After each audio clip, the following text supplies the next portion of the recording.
Tuh.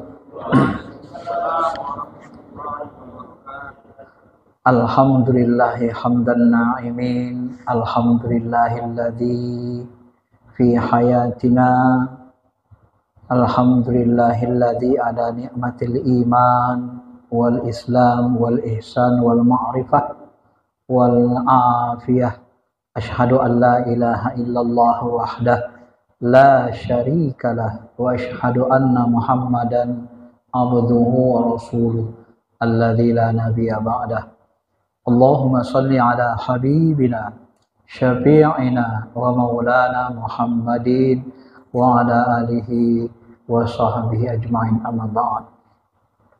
Ma'asyiral muslimin, jamaah iktikaf yang dirahmati Allah Subhanahu wa taala. Diri kita ini terdiri dari zahir dan batin. Zahir itu letaknya di alam nasud, alam nyata, bumi berbentuk. Batin itulah yang disebut dengan ruh kita, hakikat diri kita. Kalau zahir kita ini, dia akan membusuk, hancur, karena seluruh yang berbentuk akan dihancurkan oleh Allah Ta'ala. Sedangkan ruh kita adalah diri kita yang sebenar. Dia diciptakan, kata ulama tasawuf, dari Nur Muhammad, dan dia akan dikekalkan oleh Allah. Jadi kekalnya ruh itu bukan kekal karena dirinya sendiri, tetapi dia kekal karena dikekalkan. Berbeda dengan zat Allah, dia Allah Ta'ala kekal dengan qiyamu binafsihi, kekal dengan dirinya sendiri. Ma'asyiral muslimin, Bapak Ibu yang dirahmati Allah. Maka dalam beragama kita membutuhkan dua ilmu, ilmu zahir, ilmu jahir, hukum jahir. Inilah yang disebut dengan ulama dengan ilmu fikih, ilmu syariah, ilmu zahir, hukum-hukum jahir. Kalau di dalam sholat, hukum jahir itu kiblat kita adalah Ka'bah, ain Ka'bah bagi yang melihat Ka'bah, jihahnya, arahnya bagi kita yang tak melihat langsung.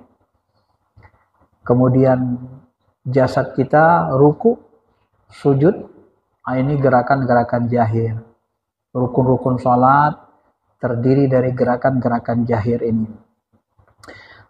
Kemudian ada juga namanya rukun batin, seperti niat, khusyuk.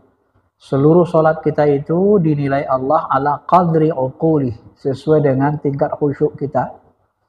Jadi kalau kita sholatnya, ibadahnya mau diterima, ada beberapa yang harus diperhatikan. Batinnya, yang pertama ikhlas.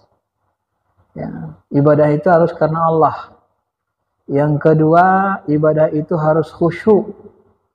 Maka sholat kita itu yang diberikan pahala oleh Allah adalah bahagian-bahagian yang khusyuk, yang kita hadir hati dengan Allah. Bahagian yang tidak khusyuk itu terbuang. Ya. Kemudian yang ketiga, ibadah kita itu harus sesuai dengan syariat. Sebahagian ada yang menyebut sesuai sunnah. Tapi kalau sesuai sunnah itu disempitkan namanya. Kenapa? Karena dalil syariat Islam itu Al-Quran dan sunnah, bukan sunnah saja. Jadi yang paling tepat dalam ilmu syariah sesuai syariat Islam, sesuai Al-Quran dan sunnah, begitu bahasanya ya. Bapak Ibu yang dirahmati Allah Subhanahu wa taala. Nah, ilmu batin inilah yang kalau dikaji dari Islam, dari Al-Quran hadis, maka dia melahirkan ilmu yang namanya ilmu tasawuf. Maka tasawuf itu membahas sabar, batin, syukur, ikhlas, cinta kepada Allah, musyahadah, menyaksikan Allah nyata, af'alnya, perbuatannya nyata, sifatnya nyata, asma'nya nyata dalam diri kita, fil afaq, di alam semesta nyata dia, wa fi anfusikum, dalam diri kita juga nyata, sehingga nanti kita bisa melihat dengan batin kita, mata hati kita. Wa ma ramaita idh ramaita walakinnallaha rama falam taqtuluhum walakinnallaha qatalahum. bukan kalian yang membunuh sahabat, tapi akulah yang membunuh, bukan kau yang memanah Muhammad, tapi akulah yang memanah. Tak henti-hentinya hambaku mengamalkan amalan nawafil setelah amalan fardu, sampai aku mencintainya. Apabila aku mencintainya, kuntu basarahu ya basarawi. Jadilah aku mataku yang dia gunakan untuk melihat. Itu tajalli af'al perbuatan Allah dalam diri kita. Kita menyaksikan. Ya. Itu namanya ilmu batin. Itu namanya ilmu tasawuf. Ilmu tasawuf ini bisa diperoleh sekolahnya secara mendalam, ilmunya secara sistematis di dalam tarekat. Maka Imam Syafi'i pernah mengatakan, hendaklah bertasawuflah engkau. Aku ingatkan kepadamu dengan serius, sebab hanya dengan mendalami tasawuf engkau baru merasakan nikmatnya ibadah. Karena nikmat itu adanya di kalbu, dirasa di hati. Di kalbu ada rasa, ada ruh dan rasa menyatu. Rasa nikmat itu hanya ada di kalbu, dirasa. Maka Imam Syafi'i ku ingatkan kalian, karena di dunia tasawuf itulah kalian akan merasakan nikmatnya ibadah, nikmatnya punya Allah, nikmatnya punya Rasul. Ya. Dan hendaklah kalian ahli fikih, ahli ilmu zahir. Sebab bagaimana orang yang bodoh, batinnya bagus, ikhlas, tapi rukuk sujud pun tak ngerti dia cara rukuk sujud yang bagus. Bagaimana orang bodoh bisa bagus amalnya? Rukun sholat pun dia tak tahu mana yang wajib, mana yang sunnah, mana yang gak wajib. Gerak-gerak jari dianggapnya wajib, kalau ditinggalkan seolah-olah masuk neraka. Tapi rukuk tak dianggapnya wajib, jadi rukuk sesuka hati dia bentuknya. Nah, ini kan salah. Maka dua ilmu ini secara umum harus dikuasai. Syekh Abdul Qadir Jilani mengatakan, kita untuk sampai ke Allah itu harus menggunakan dua sayap, yaitu sayap syariat, sayap hakikat, ilmu zahir, ilmu batin. Tidak boleh dengan satu sayap. Kalau satu sayap tidak nyampe, ya, nggak bisa nyampe. Harus dua sayap. Bapak Ibu yang dirahmati Allah Subhanahu wa taala. Nabi SAW disuruh Allah berkata, "Qul," katakanlah hai Muhammad, "Hazihi sabili," inilah jalanku. Apa jalan Nabi Muhammad? Jalan Nabi Muhammad adalah ada'u ilallah, mengajak manusia, ruh-ruh kita kembali lagi kepada Allah. Inna lillahi wa inna ilaihi raji'un. Dulu ruh kita ini berasal dari alam laut. Alam laut itu wilayah ketuhanan. Wilayah ketuhanan itu dekat dengan alam cahaya. Jadi kalau kita bahasakan alam yang paling mulia, paling tinggi alam cahaya. Itulah asal ruh kita. Alam bumi ini alam rendah. Alam hina yang paling rendah. Alam yang sifatnya ada kebinatangannya, ada tumbuh-tumbuhannya. Ya. Alam rendah ini akan dibinasakan. Alam cahaya itu akan ditekalkan. Maka disebutlah kita ini sebenarnya makhluk langit aslinya. Diturunkan ke bumi sementara untuk diuji. Sekalian membersihkan ruh itu. Nah, begitu bahasanya. Jadi kita aslinya makhluk langit, bukan makhluk bumi. Kita nggak bisa tinggal lama-lama di bumi ini. Maka untuk sampai kita kembali ke langit, ke alam cahaya kembali, apa yang harus kita lakukan? Kata Syekh Abdul Qadir Jilani, "Qul hazihi sabili adu ilallah." Bagaimana supaya kita bisa kembali kepada Allah dengan sempurna? Ala basiratin, ini kunci, kata kunci. Ala basirah. Basirah itu hampir seluruh ulama tafsir memahami. Secara umum basirah itu artinya pandangan mata hati, pandangan ruh, ainar ruh, mata ruh. Jadi untuk bisa kembali sempurna kepada Allah, mata ruh, mata hati itu diaktifkan, ruhani kita itu. Bagaimana supaya kita mata hati aktif, mata ruh kita aktif? Carilah nabi, para nabi, carilah nabi kalau lagi ada nabi. Kalau sudah tidak ada nabi, cari pewarisnya. Siapa dia? Para wali. Makanya Sunan Kalijaga ketika dia pengen jadi wali, dia cari gurunya wali. Jumpalah Sunan Bonang, baru bisa dia jadi wali. Kalau tak jumpa guru wali, tak bisa kita jadi wali. Paham? Bagaimana kita bisa menghidupkan mata hati? Berguru sama ulama, sama ustadz, yang dia sendiri mata hatinya belum hidup, belum kebuka. Gak bisa, kata Pak Syekh. Maka 1000 sejuta kitab yang kita hafal di dalam kepala otak kita, tapi kalau mata hati kita belum kebuka, aina ruh kita belum bisa menyaksikan kenyataan af'al asma sifat Allah, tak layak belum kita dikatakan seorang yang alim, yang sebenar-benar alim. Ya, kenapa? Karena kita sudah belum mengenalnya. Ya. Bapak Ibu jemaah yang dirahmati Allah Subhanahu wa taala. Maka dari itulah, supaya ibadah kita ini nikmat, kita harus mempelajari ilmu tasawuf. Kalau belajar otodidak ilmu tasawuf, ini juga tidak bisa sampai.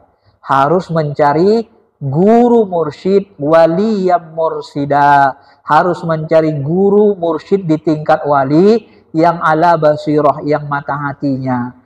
Maka ketika kita berbaiat kepada mereka yang mata hatinya sudah bisa menyaksikan hampir jat atau hampir wilayah jat, maka saat itulah nanti kita akan mendapatkan bibit syahadat, namanya bibit unggul. Maka seluruh sahabat itu semuanya dibaiat Nabi. Apa baiatnya? Asyhadu an la ilaha illallah wa asyhadu anna Muhammadar Rasulullah. Inilah lafaz baiat, lafaz syahadat. Ya. Kita ini dari kecil, lafaz syahadat itu kita tidak paham dari siapa kita ambil lafaz syahadat. Tidak ada tahu kita. Tahu-tahu dari kecil sudah Islam saja. Ya kan? Yang mensyahadatkan kita siapa? Kalau sahabat langsung Nabi yang membaiat mensyahadatkan mereka. Kita siapa? Tidak ada. Maka kolbu kita susah hidup, susah, mata hati kita susah kebuka. Kenapa? Karena bibit unggul syahadat kita belum punya, belum dapat dari orang-orang ulama yang ahli basirah. Nah, itu pendapat Pak Syekh. Nah, disebut dalam surah Al-Surah. Bapak Ibu jemaah yang dirahmati Allah Subhanahu wa taala. Maka dari itulah dalam kesempatan ini nanti saya pun akan mencoba ya membimbing Bapak, tapi kadang-kadang begini juga, zikir ini kalau kita belajar ilmu ruh, zikir ini bertahap, ya. Bertahap itu begini. Zikir itu ada zikir jasad. Lapas zikir jasad itu la ilaha illallah. La ilaha illallah, sama zikir jiwa dia kan. La ilaha illallah, rasakan nikmat la ilallah seluruh tubuh, dari ujung ubun-ubun sampai ke seluruh kaki kita nih terasa nikmat. La ilaha illallah, la ilaha illallah. Karena ruh jismani kita tuh mengalir di seluruh tubuh, kata Pak Syekh. Jadi kita zikir itu kita rasakan seluruh tubuh kita, ya. Sehingga nanti kalau bahasa Allah itu taksyairuna juludul ladzina, akan bergetar, merinding kulit orang-orang yang beriman ketika berzikir kepada Allah. Itu cirinya. Itulah ciri zikir jasad atau zikir jiwa, zikir nafs namanya. Karena nafs kita ini punya sifat kebinatangan, maka dia harus dibersihkan dengan zikir jiwa. Ada lagi namanya zikir qalbu. Kebahagiaan menyebutnya dengan zikir rasa. Bagaimana itu? Nah, la ilaha illallah itu dinikmati di qalbu, dirasa. La ilaha illallah, la ilaha illallah, sambil menyaksikan asma'nya. Asma Allah itu nama Allah. Nama Allah yang paling unggul itu Allah. Ya. Cuma Bapak Ibu perlu saya jelaskan, zikir Allah, lapas Allah ini kalau orang syariat belum bertarekat, nanti dia merasakan ganjil. Kenapa? Kolbunya belum terdidik. Saya dulu waktu belum belajar ilmu rohani, Saya S1, S2, S3-nya syariah. Fikih usul fikih. Jadi kalau istimbat hukum, memang itu kerjaan saya. Makanya saya nulis buku ini nih. Standarisasi sunnah bid'ah antara salafi, wahabi, dan ahlus sunnah. Ini saya urai. Kenapa salafi itu beda dengan ahlus sunnah secara umum? Ini kita urai kaidah-kaidahnya. Saya buat contoh satu. Ini ilmu syariahnya. Kalau salafi misalnya, mereka megang kaidah. Ini ilmu jahir, ilmu akal, syariah. Mereka pegang kaidah al-aslu fil ibadah at-tauqifi. Asal dari ibadah tauqifi. Tauqifi itu fix, tauqifi itu sudah baku, gitu bahasanya ya, nggak boleh dirubah. Nah, kaidah ini kadang-kadang mereka putus. Di sini membuat beda dengan aswaja. Asal dari ibadah tauqifi selesai. Maka kalau berbeda dengan yang dicontohkan Nabi, sesat. Nah, kalau ada perubahan berbeda, dianggap sesat, bidah. Ya. Padahal kaidah yang sebenarnya dalam ilmu usul fikih, al-aslu fil ibadah at-tahrib atau tauqifi, ada lagi hatta yadullut dalil ala ibahatiha, sampai ada dalil yang membolehkannya, sampai ada dalil yang memerintahkannya. Ah, itu betul. Ya, sampai ada dalil yang memerintahkannya ini harus dibahas secara rinci supaya orang tidak salah paham. Contoh, di sini anggap misalnya gini, ini kita sesudah sholat subuh, boleh nggak kita sholat lagi, sholat sunnah? Nggak boleh kan? Haram. Nah, sesudah sholat subuh kita kajian, ya, tiba-tiba ada orang dari sana, ya, dia mau dengar kajian sini, masuk dia ke masjid, dia sudah sholat subuh tadi di sana, masuk ke masjid, dia sholat tahiyatul masjid, boleh nggak? Boleh nggak? Nah, tapi sholat sesudah subuh kan haram. Waktu haram sholat. Sampai ada dalil yang membolehkannya. Dalil membolehkannya apa tadi? Setiap masuk masjid, ada perintah sholat tahiyatul masjid. Harus begitu. Jelasinnya. Kemudian, dalil tauqifi yang dimaksud tauqifi ibadah itu yang sudah baku, itu pada yang wajib-wajibnya. Nah, ini tidak dijelaskan saudara-saudara kita di salafi. Saya tidak tahu kenapa mereka nggak rinci ilmunya di situ. Bisa jadi karena jurusan mereka jurusan akidah, jurusan hadis kebanyakan. Jadi ilmu fikih, usul fikih, ilmu syariahnya nggak rinci. Atau mereka nggak setuju, wallahu alam. Nggak tahu kita, cuman nggak dijelasin sama mereka. Maka ulama-ulama besarnya baik di Saudi maupun di Indonesia, nanti tauqifi dianggap seluruhnya baik yang pokok, usul maupun yang furu. Sehingga nanti muncul fatwanya kan. Tauqifi itu ibadah itu tauqifi waktunya, tauqifi tempatnya, tauqifi caranya, sifatnya. Benar, tapi tauqifi pada wilayah waktu, tempat, cara yang wajib. Bukan cara yang mubah, yang boleh berubah-ubah. Nah, bagaimana contohnya? Saya contohkan. Ketika kita haji, Bapak Ibu, kita hajinya di Mekah. Boleh nggak kita haji di Monas? Haji kan ibadah madoh, boleh nggak haji di Monas? Jangan takut-takut, sesat. Kenapa sesat? Ya karena Nabi tidak pernah haji merubah tempat. Nabi hajinya Mekah Madinah, tak pernah dirubah. Tahu kita kaidah hukum yang 5. Ciri wajib itu kalau dikerjakan Nabi terus menerus, nggak pernah dirubah-rubah, itu wajib. Itulah tauqif itu. Sholat Isya 4 rakaat, itu nggak pernah dirubah Nabi. Kalau Nabi pernah sholat Isya 3 rakaat, jadi tidak tauqif 4 rakaat, boleh 3. Itu. Tapi karena tidak pernah dirubah, jadi wajib dia. Begitu juga wukuf di Arafah. Wukuf di Arafah. Boleh nggak kita wukuf di Masjid Nabawi? Tidak boleh, sesat. Kenapa? Nabi nggak pernah rubah. Itulah tauqifi yang wajib-wajibnya. Nah, ada tempat ibadah itu yang tak wajib. Itu tidak tauqifi. Contoh, Nabi sholat di Masjid Nabawi. Sholat kan ibadah madoh. Nabi sholat di Masjid Nabawi. Tauqifi nggak sholat di Masjid Nabawi tempatnya? Boleh nggak sholat di sini? Sholat di Monas? Boleh. Tapi kalau haji di Monas? Nggak boleh. Nah, tempat haji itu tauqifi, tapi tempat sholat itu tidak tauqifi. Paham? Ini tidak diurai. Jadi tidak semua tempat ibadah itu tauqifi, itu diurai itu Pak, dalam fikih usul fikih diurai. Saya memang keahliannya itu kerjanya. Ya. Enggak semua tauqifi. Ya. Kenapa tidak tauqifi tempat salat itu? Karena Nabi kadang sholat di Masjid Kuba, di Masjid Nabawi, di atas onta, di atas kuda, di mana-mana. Sampai muncul bahasa Nabi, kullul ardu masjidun. Ya, seluruh bumi ini bisa dijadikan masjid tempat sujud. Illa, kecuali tempat bernajis. Hammam, kamar mandi, kandang kambing, kandang onta yang bernajis. Nggak boleh. Tapi seluruh al-ardu kullaha masjid. Bumi ini seluruhnya bisa tempat sujud. Nah, itu makanya tidak tauqifi. Kenapa tidak tauqifi? Karena Nabi merubah-rubahnya. Boleh di mana saja. Jadi tidak semua tempat ibadah itu tauqifi. Yang tauqifi itu yang wajib. Yang baku, yang nggak boleh dirubah. Nah, ini nih, saudara kita Salafi, ini tidak diurainya, Pak. Masih jelasin di buku ini kan. Supaya lebih rinci dia.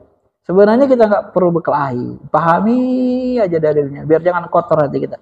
Pahami, mana yang kuat dalilnya, logis, yakin kita amalkan. Kalau belum kuat rasa kita ragu, tinggalkan. Itu aja. Ya. Itu ilmu syariah. Kita kembali kepada ilmu hakikat lagi. Masyiral muslimin, jamaah yang dirahmati Allah Subhanahu wa taala. Nah, kalau ilmu hakikat ini tadi ada zikir nafs, zikir jiwa atau zikir jasad ya. Ada zikir kolbu. Zikir kolbu itu kita merasakan. Kalau di dalam istilah namanya makom asma. Asmaul husna itu ada ar-Rahman, ar-Rahim.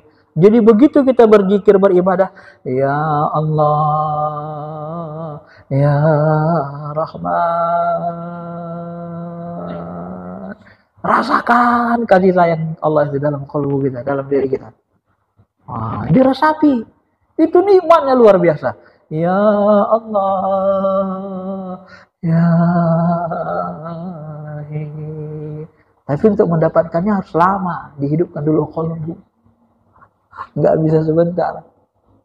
Saya tahunan menghidupkannya itu. Untuk dapat rasa itu aja kita butuh zikir bertahun-tahun baru dapat nikmat zikir itu. Ya. Masyiral muslimin, jemaah yang dirahmati Allah. Nah, itu zikir qalbu. Ulama lain menyebutnya zikir asma atau zikir rasa di kolbu, di hati. Ada lagi namanya zikir ruh. Nah, ini zikir ruh ini kita sudah memasuki dimensi alam ruh. Nah, zikir ruh ini memang saya sudah dapat izin untuk mengajarkannya. Zikir ruh ini jarang-jarang ada yang boleh mengajarkannya, harus dapat izin juga. Kadang juga takut salah paham. Makanya kalau di tarekat itu ya diajarkan bagi orang jemaah yang sudah baiat lah gitu kan. Lebih gampang dia. Secara umum kadang-kadang takut salah paham saja. Zikir ruh itu kalau mau dipraktekkan sederhana. Tapi beda. Bapak akan merasakan. Tapi kuncinya gini. Kalau Bapak sudah hidup rasanya, diajari zikir ruh, Bapak akan merasakan beda nikmatnya dari zikir biasa. Tapi kalau tidak pernah zikir, jarang zikir, ya namanya jarang zikir kan. Sekali zikir nggak mungkin langsung dapat gitu kan. Ibarat orang naik sepeda, sekali naik langsung mahir kan, bisa kesana kemarin nggak mungkin. Nah, sekali naik dia harus nimbang-nimbang dulu kan. Gitu. Zikir ruh itu gini, mau dipraktekkan? Nah, baguskan ibadah kita. Zikir ruh itu gini. Ya, coba semuanya duduk rileks. Oke. Kita praktekkan. Pandang di depan kita ini kan ada ruang kosong kan? Ya kan? Coba Bapak pandang depan kita ini ruang kosong, pandang pakai mata kepala, pandang pakai mata hati, ruang kosongnya. Sambil ingat Allah, sambil istighfar. Ayo sama-sama kita mulai. Enggak pakai suara dia. Pandang ruang kosong terus. Pakai mata kepala, pakai mata hati.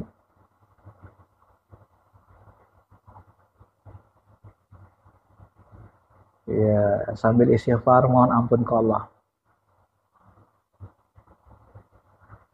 Istighfarnya dalam hati, tidak bersuara. Pandang terus ruang kosongnya, ya terus gitu.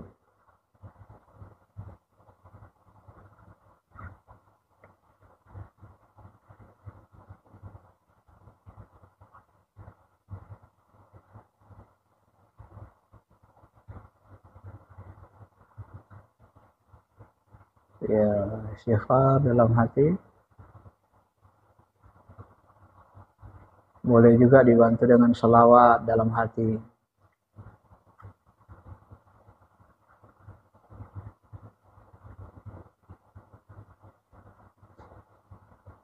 Istighfar, terus tundukkan nanti kita setunduk-tunduknya, mohon ampun, rasakan kita nggak ada apa-apanya di hadapan Allah. La haula wala quwata illa billah. Nggak ada daya. Kendorkan seluruh tubuh kita, rasakan kita nggak ada apa-apanya.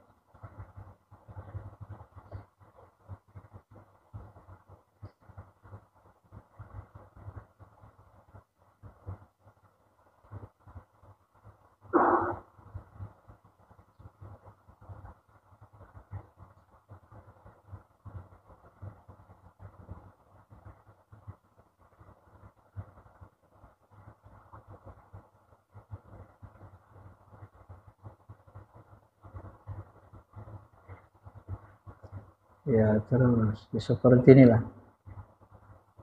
Nah, kalau gini kan khusyuk. Sholat tuh sebenarnya kayak gini, tenang hati, khusyuk dia.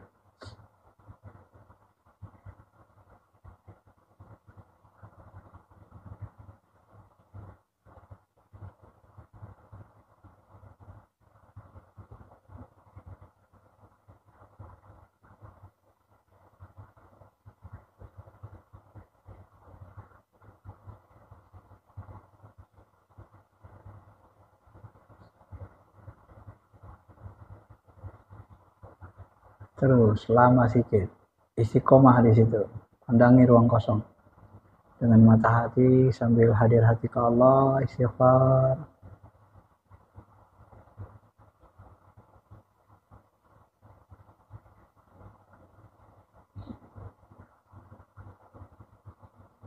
Nah seperti inilah dia, khusyuk kan, enak kan.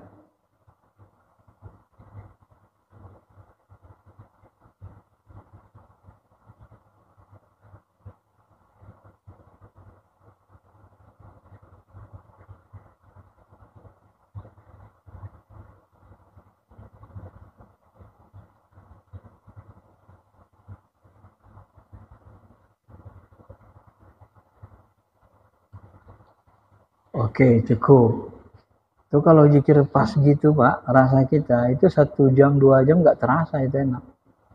Makanya kalau para wali zikir itu 1 harian pun tahan, tapi begitu, nggak rasa apa-apa. Cuman rasanya, rasanya gimana? Beda nggak dengan zikir biasa? Beda. Ada yang komen? Gimana rasanya, Bapak? Tadi ikut, nggak ngerasa. Bapak gimana rasanya Pak? Hening ya, hening. Bapak gimana? Gimana rasanya? Damai, tenang. Jadi kalau bahasa saya gini Pak, ala bidzikrillah tatmainnul qulub. Ketahuilah dengan zikir hati tenang, tentram. Benar nggak tenang, tentram? Zikir tadi. Berarti cara zikirnya benar. Langsung cash dia firman Allah, nyata. Kalau cara zikirnya salah, nggak tenang kita Pak. Kan banyak orang berzikir nggak tenang kan? Karena cara zikirnya salah, nggak ngerti.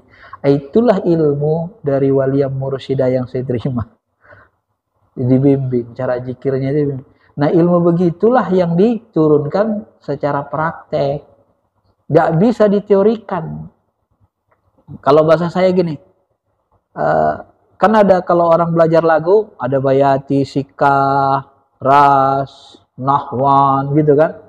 Bayati jawab, jawabul jawab. Kalau saya teorikan, kira-kira Bapak bisa nyontoh nggak? Bayati itu keloknya gini-gini, bisa contoh nggak? Nggak bisa. Tapi kalau saya praktekkan, Bapak bisa nyontoh nggak? Bisa. Nah ilmu ruh ini, zikir ruh itu begitu. Kalau kita praktekkan, Bapak bisa nyontoh. Kalau saya teorikan, susah juga. Siapa mau coba sendiri, biar saya tuntun. Satu orang, silakan. Tadi kan rame secara umum. Yang sendiri siapa mau? Biar kita coba 5 menit. Ada yang mau? Bapak coba, mau lagi? Coba lagi? Ya coba. Nah, biar terasa bedanya. Zikir ruh, ya seperti tadi, rileks aja. Pandang ruang kosong di depan Bapak. Pandangi ruang kosong, istighfar, mohon ampun ke Allah. Pandangnya pakai 2 mata ya, 2 mata. Mata kepala dengan mata hati. Satukan ya.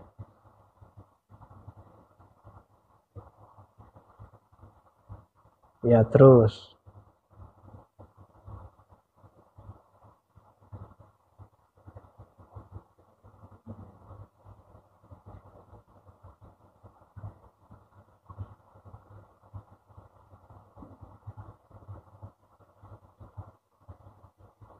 Nah, ini kan tenang. Ya. Kalau bulan puasa ini lebih cepat malah dapat.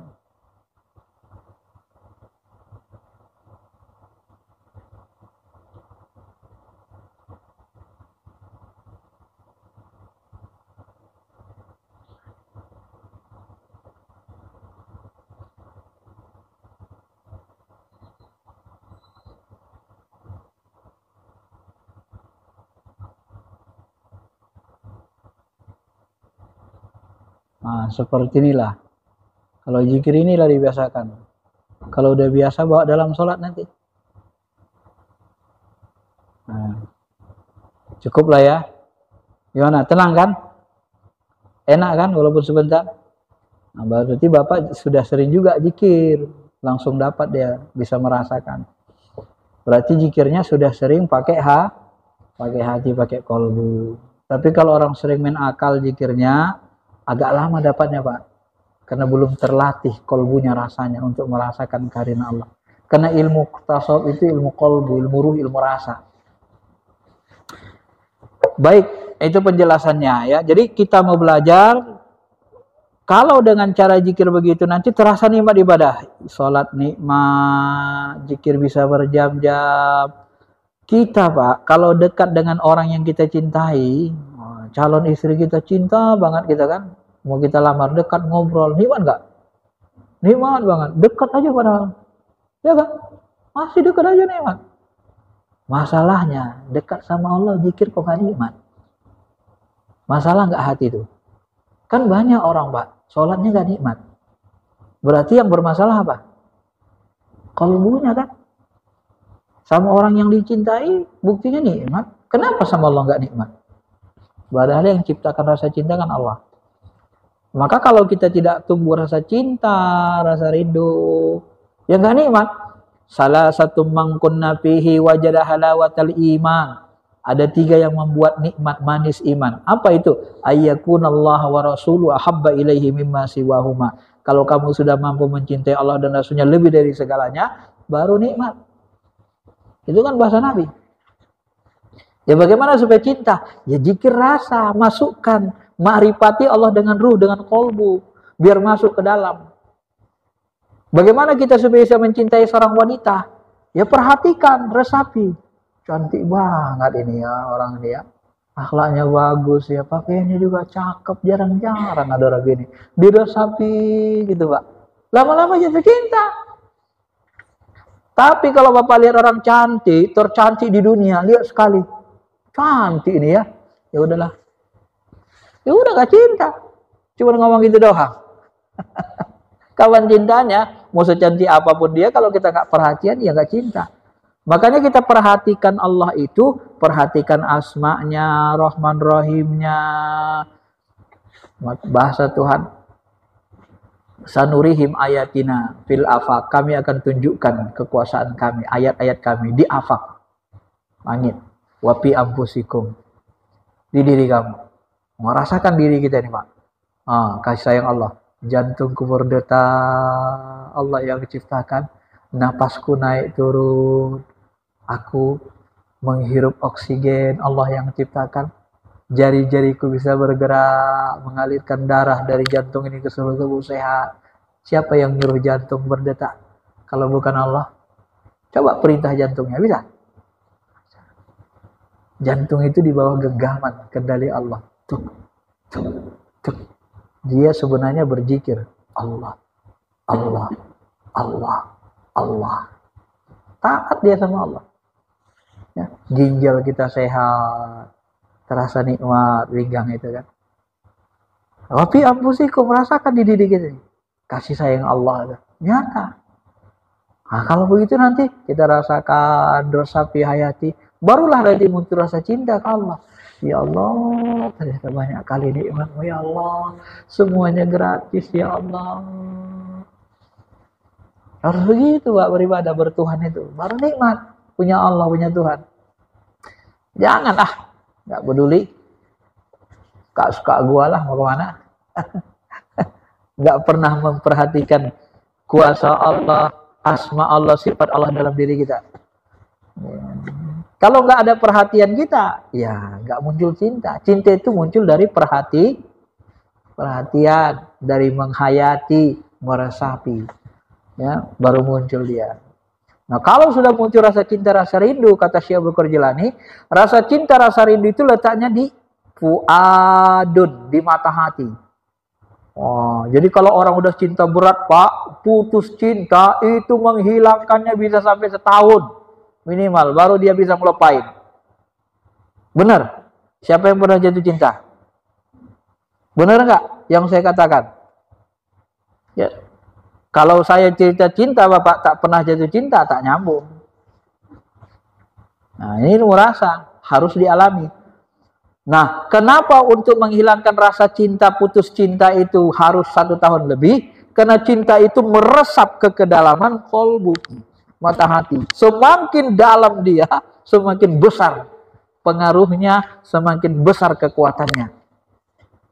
Nah, itu dia rumusnya. Maka kalau sudah tumbuh rasa cinta ke Allah Rasul, rasa cinta itulah yang kita munculkan waktu sholat. Itulah jadi kiblat kolbu. Kalau kiblat jasad kan Ka'bah, kiblat kolbu rasa cinta itu di mata hati dia.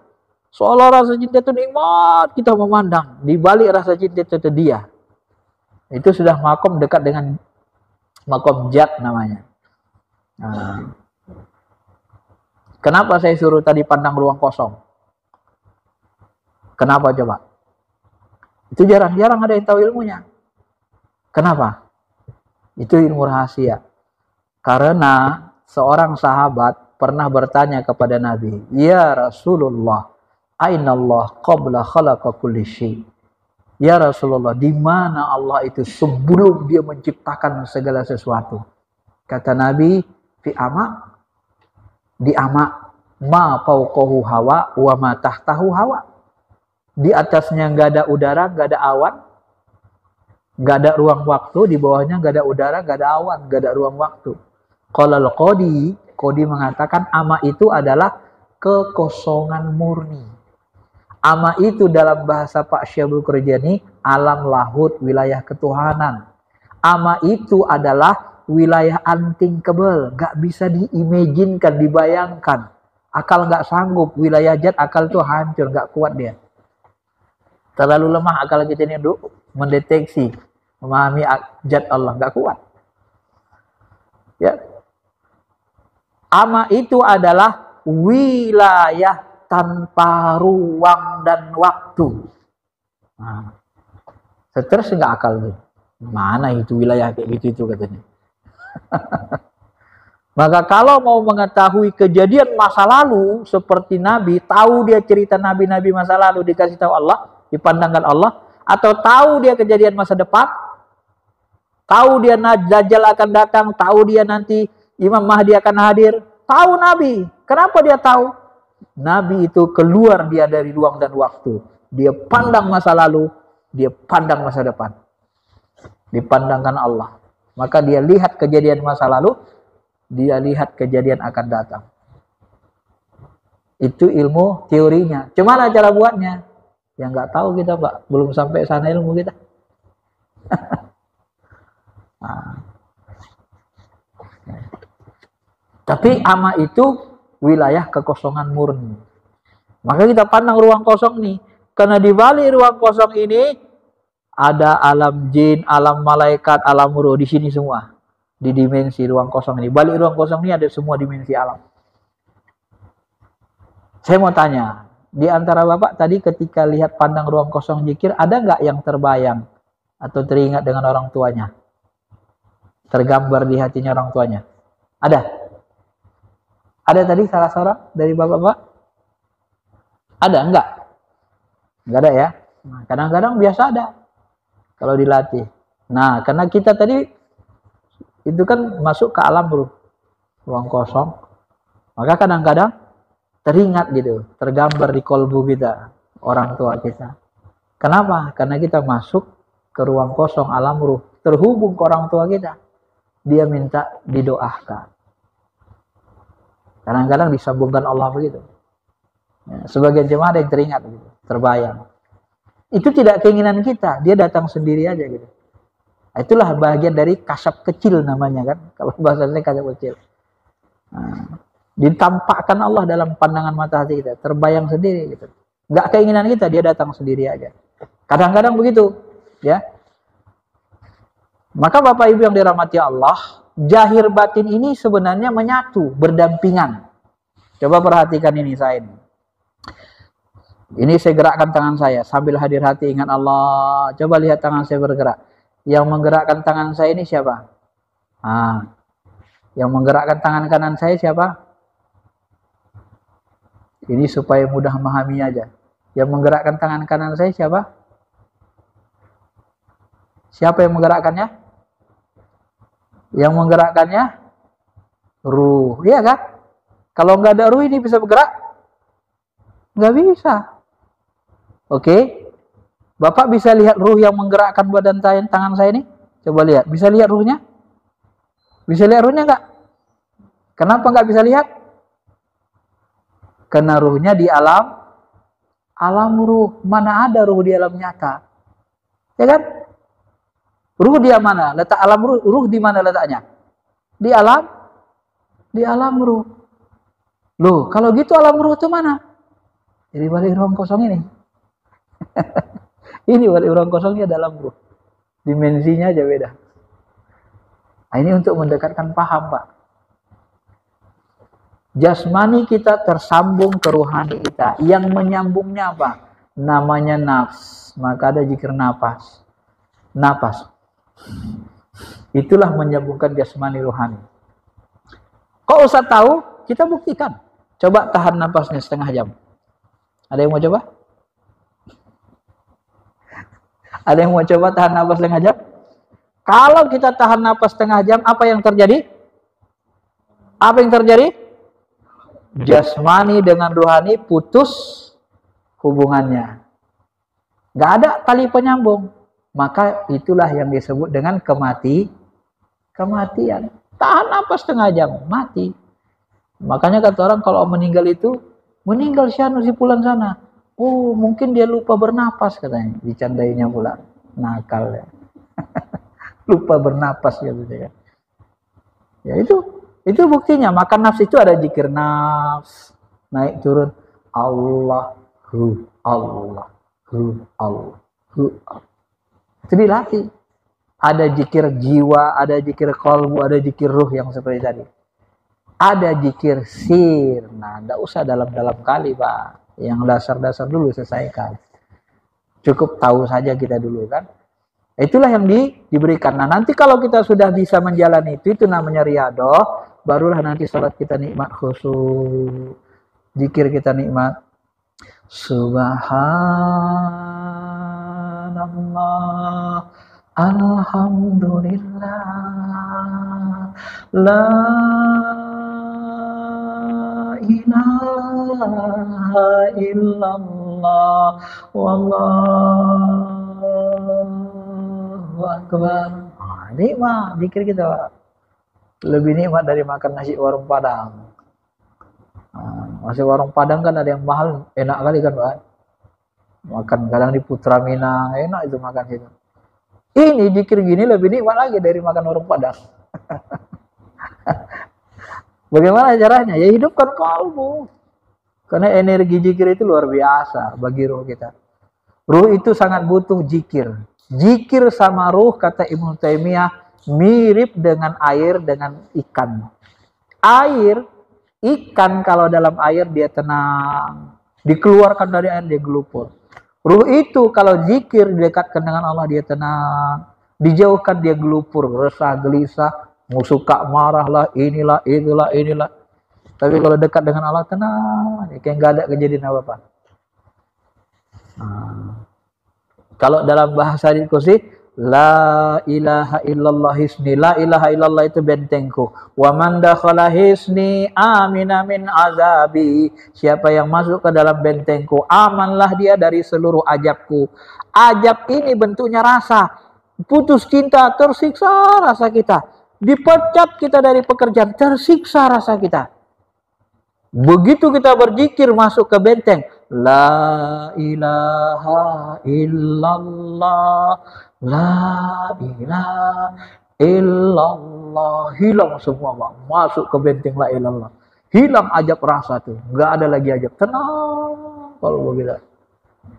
Nggak ada yang bisa mengalahkan cahaya zikrullah. Semua dihilangkan Allah. Ajab dunia hilang, ajab akhirat pun hilang. Jadi Bapak, kalau mau meninggal nanti, saya pesan, pandangin ruang kosong sambil hadir-hati. Gampang ruhnya keluar kembali. Karena Bapak itu zikir ruh. Gak usah ingat yang lain, pandangin aja. Ruang kosong, hadir-hati dengan Allah. Enak ninggalnya, gampang. Nah, kemarin kan ada di WA itu kan, ibu-ibu lagi baca Quran. Nah itu baca Quran itu dia dizikir asma. Asma, kalamullah. Kalamullah itu termasuk asma-asma Allah kan banyak situ. Dia baca, nikmati baca Quran. Tahu-tahu, selesai. Kan gampang perginya kan? Kenapa? Karena dia lagi zikir asma. Coba Bapak lagi ingat dunia, susahnya keluar. Makanya ciri-ciri orang sulh khotimah itu kata Nabi mendengkur kayak binatang. Pernah lihat orang gitu? Itu ciri-ciri, Pak. Kenapa? Karena kolbunya, ruhnya, ya tabunganku lagi belum mau ku ambil lagi, istriku lagi sana belum kurus, itu anakku mau kuliah lagi belum selesai. Nah itu dia, susah, nggak mau pulang ruhnya. Makanya dia susah sekali. Nah kondisi begitu, maka dia mengalami kesulitan ya. Dia mengalami kesulitan, kesusahan. Apa yang kesulitan? Oh ini. Ya, dia mengalami kesulitan dan kesusahan. Maka ruh dan rasa itu nyatu. Kalau kita mau kembali mudah ke Allah, rasa kita itu tujukan hanya ke Allah saja. Pandangin ruang kosong. Asal lupa kita, pandang ruang kosong. Ingat Allah. Nah, itu membantu kita. Karena itu jalan cepat, cara cepat. Mikir rahasia sih sebenarnya. Saya kalau nggak diizinkan ngajar, nggak saya ajarkan juga. Karena sudah diizinkan, ya sudah. Ilmu itu nggak boleh kita pelit-pelit, Pak ya. Baik, saya kira itu aja. Sudah.